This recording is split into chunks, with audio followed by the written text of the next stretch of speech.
Praise the Lord. ദൈവനാമം ഉണ്ടായിരിക്കട്ടെ. പ്രഭാതയാമത്തിൽ കർത്താവിൻ്റെ പാദപീഠത്തിൽ നാം ആയിരിക്കുമ്പോൾ ഇന്നത്തെ ചിന്തയ്ക്കായി എടുത്തിരിക്കുന്ന തിരുവചനം മത്തായി എഴുതിയ സുവിശേഷം 7-ാം അധ്യായം 20-ാം വാക്യം.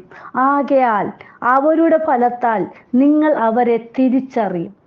പ്രിയ മക്കളെ, നാം ഒരു വൃക്ഷത്തെ തിരിച്ചറിയുന്നതിനെ അതിൻ്റെ ഫലം കണ്ടുകൊണ്ടാണ്. പക്ഷെ അത് ചെറുതായിട്ട് അത് മുളച്ചു വരുമ്പോഴോ അത് സ്വല്പം ഒരു തൈ പോലെ ആയിത്തീരുമ്പോഴോ ഒന്നും നമുക്കത് മനസ്സിലാകത്തില്ല ഏത് ഫലമായിരിക്കും അത് തരുന്നതെന്ന്.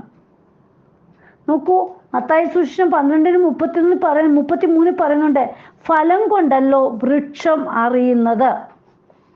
നമുക്ക് ഫലം കൊണ്ട് വൃക്ഷത്തെ തിരിച്ചറിയാമെങ്കിൽ പ്രിയ മക്കളെ, മനുഷ്യനെ എങ്ങനെ തിരിച്ചറിയാൻ സാധിക്കും?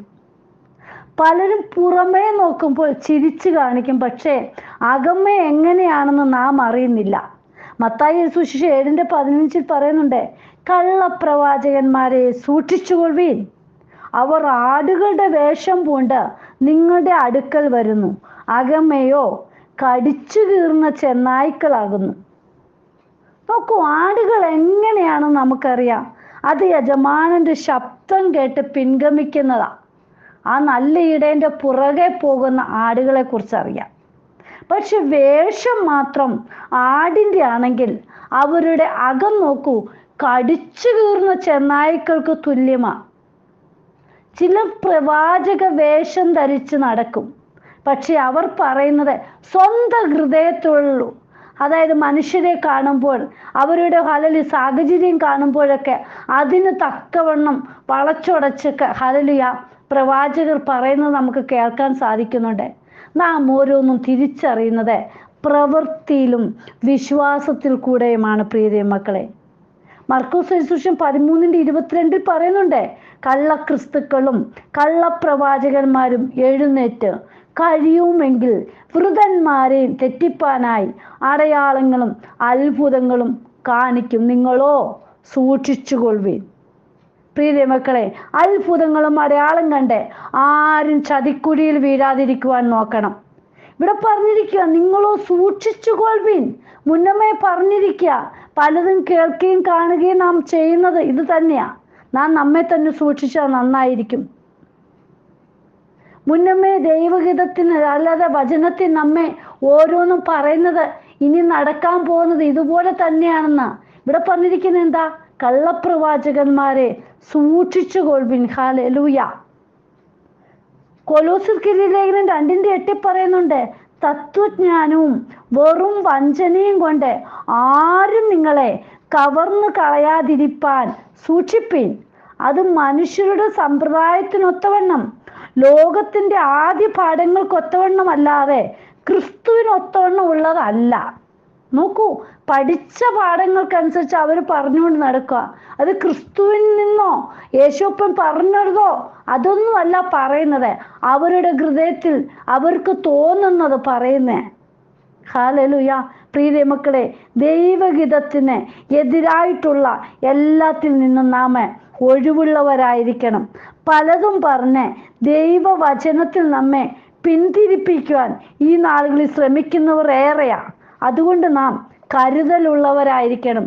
നാം വചനം പഠിക്കുകയും മനസ്സിലാക്കുകയും ചെയ്യണം. വചനത്തിന് അധിഷ്ഠിതമായിട്ട് വേണം നാം ജീവിക്കുവാൻ. നമ്മൾ പ്രവചന വാക്കുകൾ അതിൻ്റെ പുറകെ പോകുവാനല്ല, പക്ഷേ നാം നമ്മെ തന്നെ ദൈവസന്നിധി സമർപ്പിക്കുമ്പോൾ കർത്താവ് നമ്മോട് സംസാരിക്കും. പ്രിയ മക്കളെ, നമുക്കുള്ളത് പറഞ്ഞു തരും. ഹല്ലേലൂയ. പത്രോസ് അപ്പോസ്തലന്റെ 2-ാം ലേഖനം 2:1 പറയുന്നുണ്ട്, എന്നാൽ കള്ളപ്രവാചകന്മാരും ജനത്തിന്റെ ഇടയിലുണ്ടായിരുന്നു, അങ്ങനെ നിങ്ങളുടെ ഇടയിലും ദുരുപദേഷ്ടാക്കന്മാർ ഉണ്ടാകും.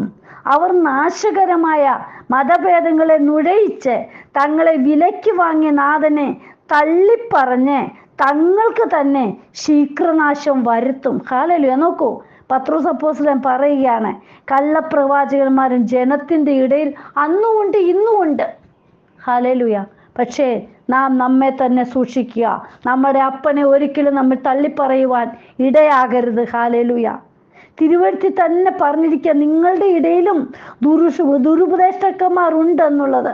അതുകൊണ്ട് നാം എല്ലാ വിധത്തിലും നന്നായി തിരിച്ചറിയേണ്ടത് അത്യന്താപേക്ഷിതമാണ്. യോഹന്നാന്റെ 1 ലേഖനം 4:1 പറയുന്നുണ്ട്, പ്രിയമുള്ളവരെ, കള്ളപ്രവാചകന്മാർ പലരും ലോകത്തിലേക്ക് പുറപ്പെട്ടിരിക്കാൻ ഏതാത്മാവിനെയും വിശ്വസിക്കാതെ ആത്മാക്കൾ ദൈവത്തിൽ നിന്നുള്ളവയോ എന്ന് ശോധന ചെയ്യുവിൻ. ഹല്ലേലൂയ. പ്രിയമക്കളെ നോക്കൂ, ഹല്ലേലൂയ. ഇവിടെ പറഞ്ഞിരിക്കുക, ലോകത്തിലേക്ക് കള്ളപ്രവാചകന്മാർ പലരും പുറപ്പെട്ടിരിക്കുക. നാം ഒന്ന് ചോദിക്കണം, ഏതാത്മാവിൽ നിന്നാണ് ഇവര് പ്രവചനം പറയുന്നത് എന്ന്. ഹല്ലേലൂയ. ഇവിടെ പറയുന്നുണ്ട്, ഹല്ലേലൂയ, ഏതാത്മാവിനെയും വിശ്വസിക്കാതെ ആത്മാക്കൾ ദൈവത്തിൽ നിന്നുള്ളവയോ എന്ന് ശോധന ചെയ്യുവിൻ. ഹല്ലേലൂയ. ഇന്ന് കേൾക്കുന്നതിന് എല്ലാത്തിനും നമ്മളങ്ങ് ചെവി കൊടുത്ത് അതിലേക്ക് പോകാതെ, ഹല്ലേലൂയ, ഇത് പരിശുദ്ധാത്മാവിൽ നിന്നാണോ പറയുന്നത് എന്ന് നാം ഒന്ന് ചിന്തിച്ചെടുക്കണം. ആകയാൽ നിങ്ങൾ അവരുടെ ഫലത്താൽ അവരെ തിരിച്ചറിയും. മത്തായി സുവിശേഷം 7:17 പറയുന്നുണ്ട്, നല്ല വൃക്ഷമൊക്കെയും നല്ല ഫലം കായ്ക്കുന്നു, നല്ല വൃക്ഷത്തിന് ആകാത്ത ഫലവും ആകാത്ത വൃക്ഷത്തിന് നല്ല ഫലവും കായ്പാൻ കഴിയുകയില്ല. ഇവിടെ വ്യക്തമായി പറയുകയാണ്, ഹല്ലേലൂയ, നല്ല വൃക്ഷമൊക്കെ നല്ല ഫലം കായ്ക്കുന്നു. പ്രിയ മക്കളെ, അപ്പനിൽ വസിക്കുന്നുവെങ്കിൽ അപ്പനിൽ നിന്ന് നല്ല ഫലം കായ്ക്കുവാൻ ഇടയായിത്തീരും. ഹല്ലേലൂയ. നല്ല ഫലം കായ്ക്കാത്ത വൃക്ഷമൊക്കെ വെട്ടി തീയിലിട്ട് കളയുന്നു. ഹല്ലേലൂയ. ഈ ദിനങ്ങളിൽ നാം ഓരോരുത്തരും നല്ല ഫലം കായ്ക്കുന്നവരായിരിക്കണം. കർത്താവായ യേശുക്രിസ്തു വേരൂന്നി വളർന്ന് നാം മറ്റുള്ളവർക്കും ഫലം കൊടുക്കുന്നവരായിരിക്കണം. ഈ ദിനങ്ങളിൽ നമ്മെ തന്നെ കർത്താവിൻ്റെ കരങ്ങളിൽ സമർപ്പിക്കാം. പ്രിയ മക്കളെ, യേശുപ്പൻ നമ്മെ വിളിച്ച് വേർതിരിച്ച് എടുക്കുന്നു എങ്കിൽ, ഹല്ലേലൂയ, അപ്പനൊരു ഉദ്ദേശമുണ്ട്. ഹല്ലേലൂയ, നമ്മിൽ നിന്ന് നല്ല ഫലം കിട്ടണം. അതുകൊണ്ടാണ് നമ്മെ അപ്പച്ചൻ, ഹല്ലേലൂയ, ഈ ജനക്കൂട്ടത്തിൽ നിന്നെല്ലാം ഒന്ന് മാറി നമ്മളെ ഒന്ന് തെരഞ്ഞെടുത്തൊന്ന് വിട്ടേക്കുന്നത്. യേശുപ്പനെ ഫലം കായ്ക്കുന്നവരായിരിക്കണം. 21-ാം വാക്യത്തിൽ നോക്കൂ, എന്നോട് കർത്താവേ കർത്താവേ എന്ന് പറയുന്നവൻ ഏവനുമല്ല, സ്വർഗസ്ഥനായ എൻ്റെ പിതാവിൻ്റെ ഇഷ്ടം ചെയ്യുന്നവനത്രേ സ്വർഗരാജ്യത്തിൽ കടക്കുന്നത്. ഹല്ലേലൂയ. ഇന്നെന്താ ദൈവത്തെ വിളിച്ചുകൊണ്ട്, അതായത് നേരായിട്ടല്ല, വെറുതെ ദൈവമാണെന്ന് പറഞ്ഞങ്ങ് നടക്കുക.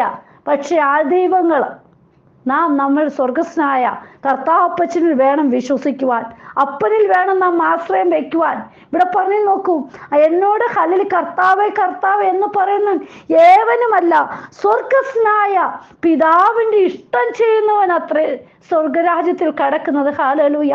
കർത്താവിൻ്റെ ഇഷ്ടം ചെയ്യുന്നവരായി, കർത്താവിന് പ്രിയമുള്ള മക്കളായി നാം ഓരോരുത്തരും ആയിരിക്കണം. ഹല്ലേലൂയ. പിതാവിൻ്റെ ഇഷ്ടം ചെയ്യുവാണെങ്കിൽ തീർച്ചയായിട്ടും നമുക്ക് നിത്യതയിൽ കർത്താപ്പച്ചനോട് ഒത്തൊരുമിച്ച് കാണാൻ സാധിക്കുക. ഹല്ലേലൂയ.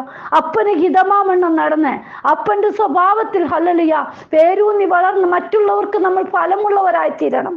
ഈ ദിനങ്ങളിൽ നമ്മെ തന്നെ കർത്താവിൻ്റെ കരങ്ങളിൽ സമർപ്പിക്കാം. ആകയാൽ അവരുടെ ഫലത്താൽ നിങ്ങൾ അവരെ തിരിച്ചറിയും. യേശു അപ്പച്ചന് കൊള്ളാകുന്ന മക്കളാണെന്ന് മറ്റുള്ളവർ തിരിച്ചറിയണം. അതെങ്ങനെയാണ്? നമ്മുടെ ഹല്ലേലൂയ ഫലം കാണുമ്പോൾ നമ്മെ അവർ മനസ്സിലാക്കും. ഒരുവൻ ദൂരെ നിന്ന് തന്നെ അത് നമ്മളുടെ ഹല്ലേലൂയ ചിലവരുടെയൊക്കെ കാണുമ്പോൾ തന്നെ ചിലവരെ മനസ്സിലാക്കുമല്ലോ ഇവരൊരു ദൈവ പൈതലാണെന്ന്. പ്രിയ മക്കളെ, നമ്മയും അതുപോലെ തന്നെ കാണുമ്പോൾ മനസ്സിലാക്കണം. ഈ ദിനങ്ങളിൽ കർത്താവിൻ്റെ സന്നിധിയിൽ നമ്മെ തന്നെ സമർപ്പിക്കുക. കർത്താവെ, അപ്പന് കൊള്ളാകുന്ന നല്ല ഫലം പുറപ്പെടുവിക്കുന്ന നല്ലൊരു വൃക്ഷമായി ഞങ്ങളെ ഓരോരുത്തരെ ആക്കിയെടുക്കണമേ. കർത്താവിന് പ്രയോജനപ്പെടണം. അനേകർക്ക് ഞങ്ങളൊരു തണലായി താങ്ങായി തീരുവാൻ ദൈവം ഞങ്ങളെ ഉപയോഗിക്കണമേ എന്ന് നമുക്ക് പ്രാർത്ഥിക്കാം. അപ്പൻ്റെ കരങ്ങളിലേക്ക് സമർപ്പിക്കാം. കർത്താവ് നമ്മെ ഒരുക്കിയെടുക്കും. പ്രിയ മക്കളെ, വിശ്വാസത്തോട് നമുക്ക് മുന്നേറാം. കരങ്ങളിൽ സമർപ്പിക്കാം, പ്രാർത്ഥിക്കാം. കർത്താവ് ഞങ്ങളുടെ കരങ്ങളിലേക്ക് ഇന്ന് വചനം കേൾക്കുന്ന ഓരോ മക്കളെയും സമർപ്പിക്കുന്നു. അങ്ങയ്ക്ക് കൊള്ളാകുന്ന ഫലം പുറപ്പെടുവിക്കുന്നവരായി ഓരോരുത്തരെയും ആക്കി തീർക്കണേ അപ്പ. അനേകർക്ക് ഹല്ലേലൂയ ഉപയോഗപ്രദമായി തീരുവാൻ സഹായം ചെയ്യണമേ. അപ്പൻ്റെ കരങ്ങളിലേക്ക് സമർപ്പിക്കുന്നു. ഏതെല്ലാം വിഷയത്തിലൂടെ ഓരോ മക്കളും കടന്നു പോകുന്നു അവരെ എല്ലാം കർത്താവെ കൂട്ടിച്ചേർത്ത് ഹല്ലേലൂയ അങ്ങയ്ക്ക് കൊള്ളാകുന്ന മക്കളാക്കി എടുക്കണം. ഹല്ലേലൂയ. ഈ ദിവസങ്ങളിൽ ദൈവപ്രവൃത്തി വെളിപ്പെടട്ടെ. ഹല്ലേലൂയ. കരങ്ങളിൽ സമർപ്പിക്കുന്നു. എൻ്റെ അപ്പൻ ഓരോ മക്കളെ സന്ദർശിച്ച് അപ്പൻ്റെ മക്കളാക്കി എടുക്കുന്നതിനായി സ്തോത്രം. പ്രാർത്ഥന കേട്ടതിനായി സ്തോത്രം. യേശുവിൻ നാമത്തിൽ തന്നെ ആമേൻ. God bless you all. Binuvaju, Mumbai. ഹല്ലേലൂയ. സ്തോത്രം.